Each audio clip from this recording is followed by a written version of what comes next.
Un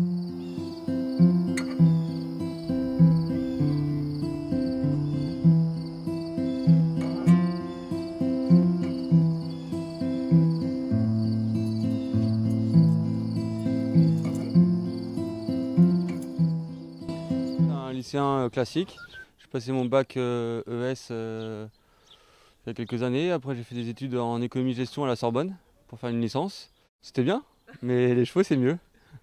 Non, non, j'ai bien aimé ce que je voulais faire, mais l'issue professionnelle me plaisait pas. Je voulais pas finir dans un bureau. En parallèle, je montais en gentleman rider, en plat et en obstacle. Ça se passait bien et j'ai voulu prendre ma licence professionnelle de jockey professionnel en 2012 et je montais pour Yann-Marie Porzier à cette époque-là.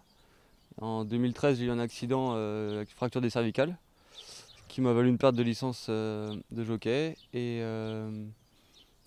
c'est alors que je me suis un peu redirigé vers le suivi des chevaux et l'entraînement. Là, il y a un rond de marche. On va faire ça et après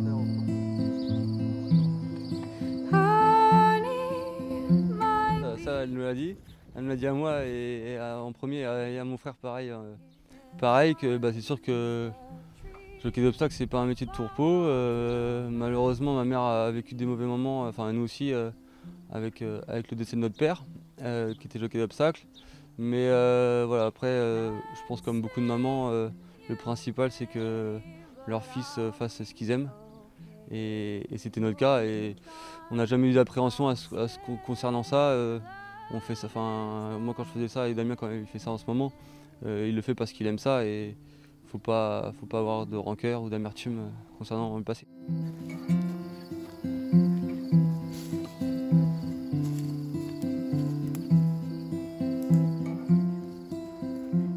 Quand j'ai appris que Michael s'installait comme entraîneur, j'avais dit à sa maman, je lui ai dit, quand Michael s'installera, eh ben, je fais tout mon possible pour lui mettre un cheval.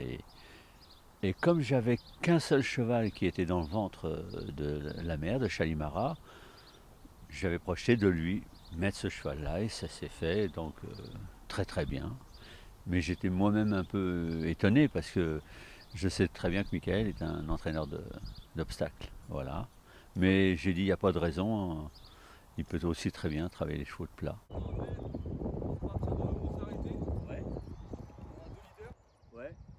On voulait l'orienter vers ce qui était le mieux à même à faire.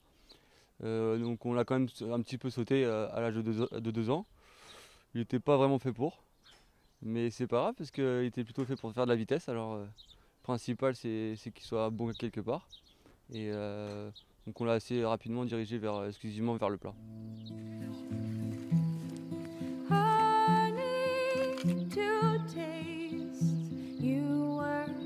Sweet, teach me to dance, I'll find my way to my feet.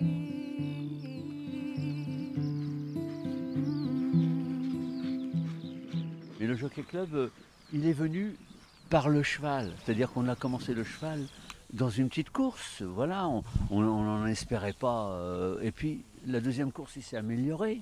Déjà la première course qu'il a gagnée en inédit, c'était 2000 mètres terrain lourd, c'était magnifique. La deuxième course, il nous a épatés. Et j'ai dit, mais c'est pas possible. Et puis le rêve, il s'est dessiné de lui-même. On avait tracé, puisque je l'avais engagé dans le Jockey Club, j'ai été influencé. Moi, je ne pensais vraiment pas l'engager dans le Jockey Club. Et des entraîneurs, des propriétaires m'ont dit, mais tu as gagné tellement facilement la première course, tu devrais l'engager dans le Jockey Club. Je lui ai dit, vous savez, ça coûte des sous, hein, c'est 3200 €. Hein. Et puis je l'ai engagé. Et puis voilà, et ça s'est dessiné comme ça. Voilà. Et puis le rêve, il continue. Et puis je voudrais vraiment, je ne peux pas vous dire de placer le Jockey Club, bien sûr, c'est la plus grande course presque des 3 ans. Ok.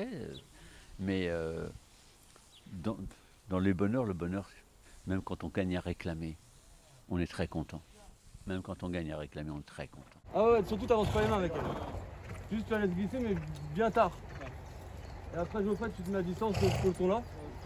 Tu fais ton boulot. Tu vas à peu près pareil, même chose.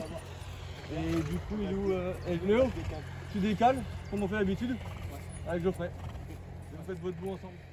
Ouais, c'était lorsqu'il a pris l'avantage, et je sais qu'il peut aller très vite, mais lorsqu'il a pris l'avantage à Chantilly, j'étais un peu bouche bée et j'arrivais pas à croire que c'était notre petit cheval de la Sarthe qui arrivait à faire ça. Je sais que j'ai de la chance d'avoir un cheval qui va être au départ d'un groupe 1 du Jockey Club. C'est des superbes courses. Mais voilà, on reste concentré, on a notre programme, on suit le programme, on respecte le cheval et on essaie de l'amener au mieux pour le bon jour.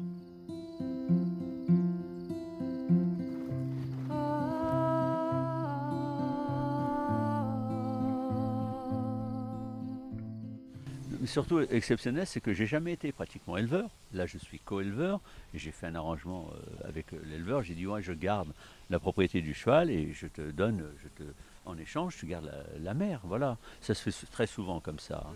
Et d'être propriétaire, j'étais propriétaire à part entière au départ. Oui. Et je n'ai jamais été propriétaire à part entière. J'ai toujours aimé partager mes plaisirs. Et celui-là, j'ai voulu honnêtement, j'ai dit tiens, je voudrais bien finir en beauté. Mais ça va peut-être me relancer.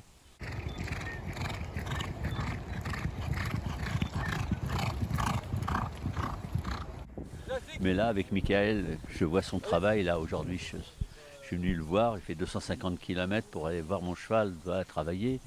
Puis bon, c'est du super boulot qu'ils font. Il a une sacrée équipe. Voilà. C'est un grand plaisir. Mais avec le peu d'expérience que j'ai, je vois bien que plus le propriétaire a confiance en son entraîneur, plus l'entraîneur peut vraiment écouter le cheval et s'adapter au cheval. Je me rends compte que moins on a de contraintes dans les courses de rentrée pour recourir et ça se passe mieux. Et là, c'en est l'exemple et je suis content qu'il en soit, félicité. Et c'est un grand plaisir et j'espère qu'on va pouvoir continuer à travailler ensemble à l'avenir.